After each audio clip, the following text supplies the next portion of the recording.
was just wondering, how long does it take you to fix on a voice? Like when Not you, long. you know. Not long. I really get it. I get a picture pretty soon from what the cell is, and then I'll do it, and then the director will say, "That's good. Now, can you do this or shade it that way or something?" See, when I auditioned for Falkor, Wolfgang Petersen, the director, German, he came to Los Angeles. I don't know how many of us auditioned, but I saw the drawing of this. I hadn't even seen what he'd filmed. I just saw the drawing and the lines. And I guess the quality of my voice, he said, "Okay, fine. We'll see you in Munich." Great. So I went to Munich and I did it. And at the end of the first, I'm pretty good at what they call ADR, looping. If I see the movement of the mouth, I'm pretty good at syncing with that. Parenthetically, I'll tell you a little anecdote after this. But so I recorded this because they'd already filmed it, and Falkor's puppet mouth was saying, so, and I had the script, so I did it. And Wolfgang said, "Well, that's fine, thank you very much." I said, "I need to do it again." He said, "What?" I said, "That's not right." "Okay, we come back tomorrow."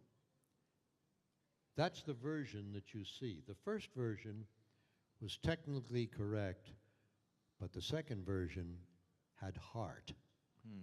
And that's the difference. That's why Falkor, you identify with him, because he's a sweetheart, you know. "Can you scratch behind my ear? I can't reach back there." First day I probably said, "Can you scratch behind my ear? I can't," you know, big difference. So we finished that. He said, "Very good. Oh, there's another character. Could you do the rock biter?" I said, "Let me see it." I took one look at that character, and I just fell right into,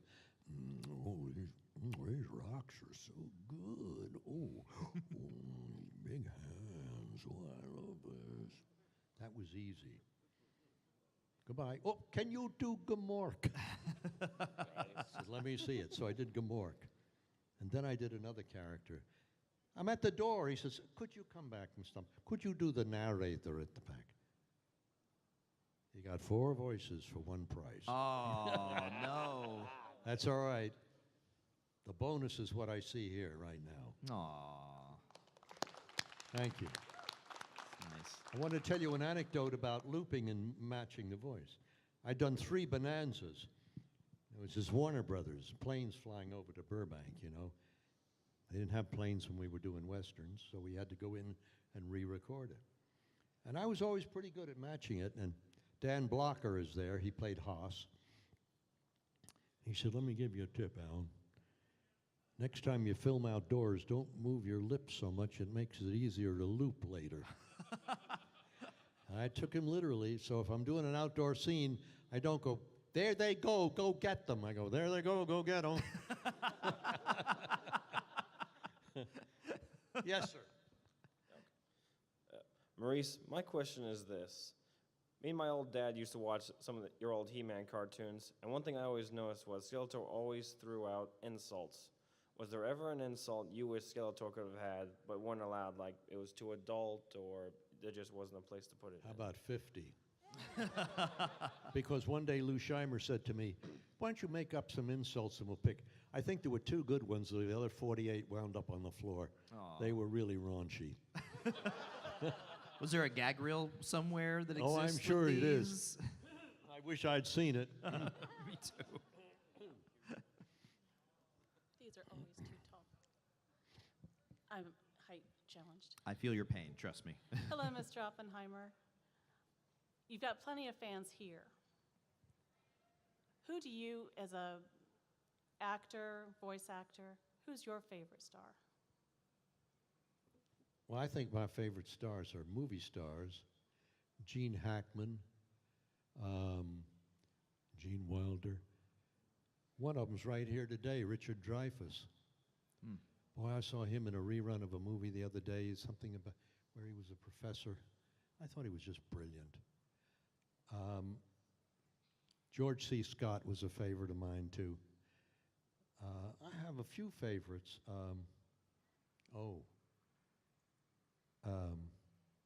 Katharine Hepburn, Ava Gardner.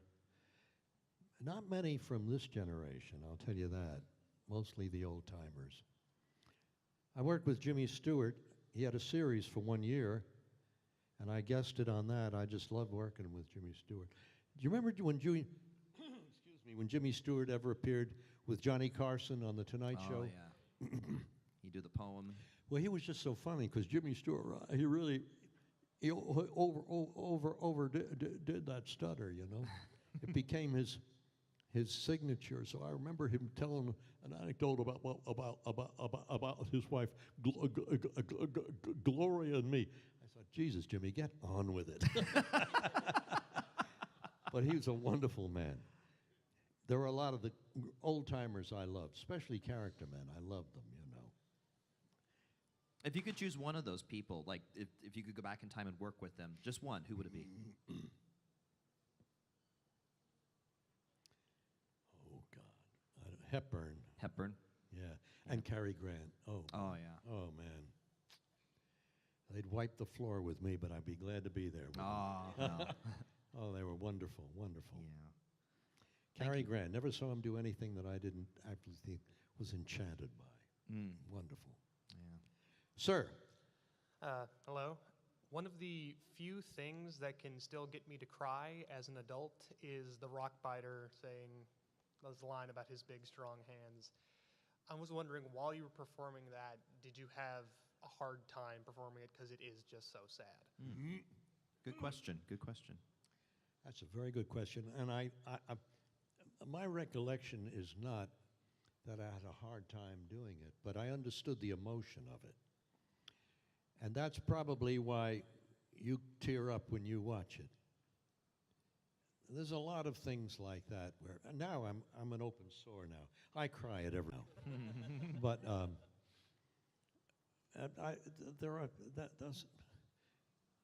it's great. When he says, I love, I just love the taste of his quartz and all these big, strong hands. Yeah, I can do it now, and I'm not going to cry, but I feel it deeply. And that's what I said the second time I did Falcor, the second day. I had heart in it. And that's why it moves you all when you see it. It's not just saying lines, you know. I'm sorry, I'm not a method actor, but I do become.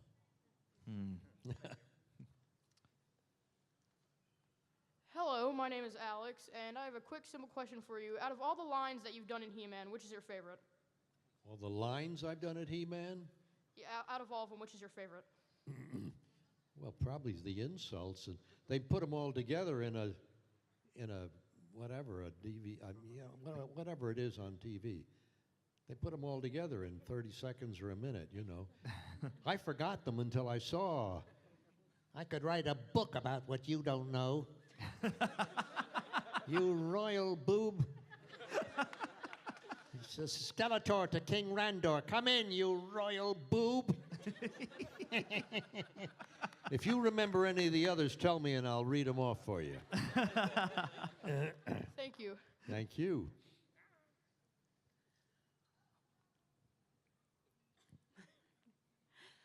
What is your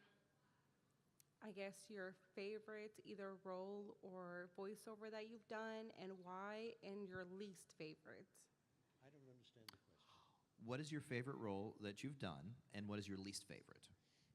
Well, my least favorite would be Star Trek because of the makeups. Yeah. My favorite role, I really don't know. There's so many that I liked when I was doing them, and now, Skeletor and Falcor are iconic and important, and so they've taken on much more importance than when I did them at the time. And I did a series which was canceled called The Wuzzles. Oh, yeah. And that was canceled because the toys weren't ready. But it was a great character, Rhinoki, part monkey, part rhinoceros. So I loved doing that at the time. We had a wonderful cast. Artie Johnson, Joanne Worley. Oh God, the most marvelous people. And we only lasted 10 or 13 episodes because the toys weren't ready. But we loved doing that. Very creative. That's all I got to say about that. Thank you. Hello.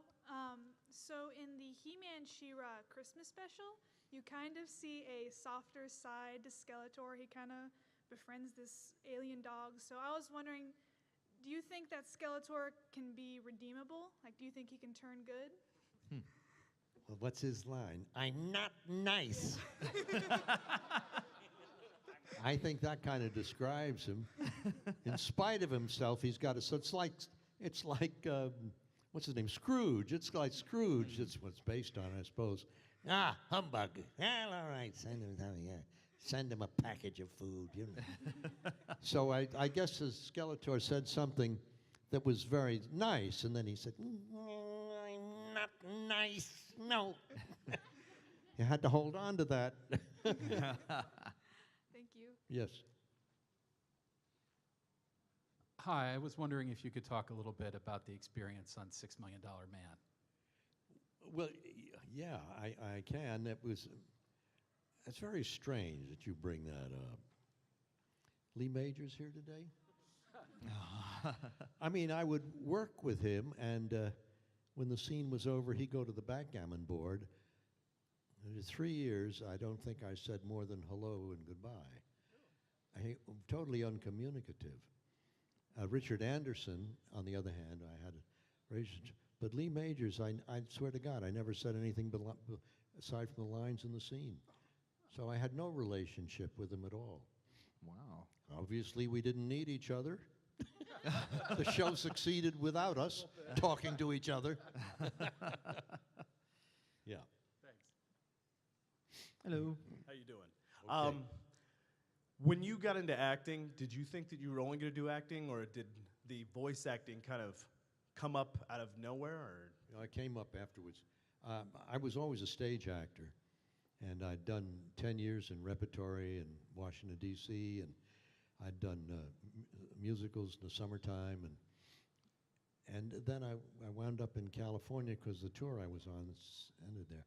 So I started doing TV, motion pictures, and voices for commercials.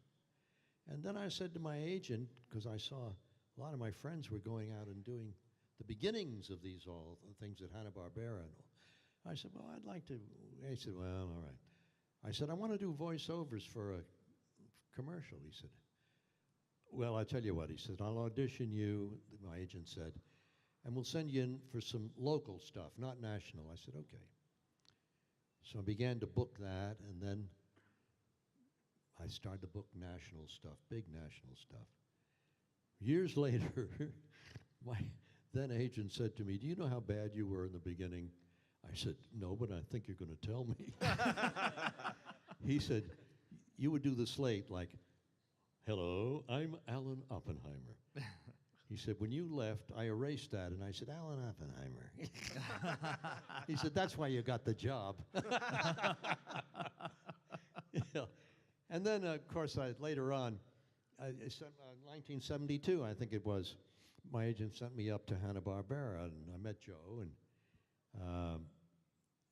he said, well, this is for the part of a talking dog. Can you do that? And I said, I'm going to do it. Go, and you start tomorrow. And I worked a lot of shows at Hanna-Barbera, including 9 years on the Smurfs. And then I went and auditioned for Filmation. I got He-Man, Master Universe. I did like 5 or 6 series after that for Filmation. I was the lead in all those series. It was wonderful. And I'm guessing you're pretty happy with your decision to kind of transition. Yeah. But I didn't stop doing the other either. You know, I was still doing movies and TV shows and series, and I was doing theater at the Music Center in Los Angeles. And then I got the last series I think I did was Murphy Brown. I did 3 years on that. And then I left there, or they left me, one of the two, and I fell into doing Sunset Boulevard on Broadway. Well, hell, that was wonderful. 3 years with Glenn Close and Betty Buckley. That was terrific. Oh, and then I came back and I did a soap opera called Passions, where I didn't appear. I mean, only the body, not up here. So I was the heavy of the family, like the Mafia Don, but you never saw his face.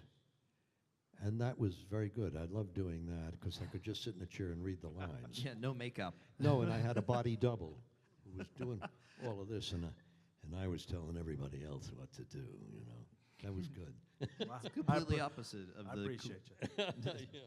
Yeah, it's completely opposite of your Klingon thing. No makeup at all. That's pretty No good. makeup at all. Ladies and gentlemen, big round of applause. Living legend, Alan Oppenheimer. Thank you so much.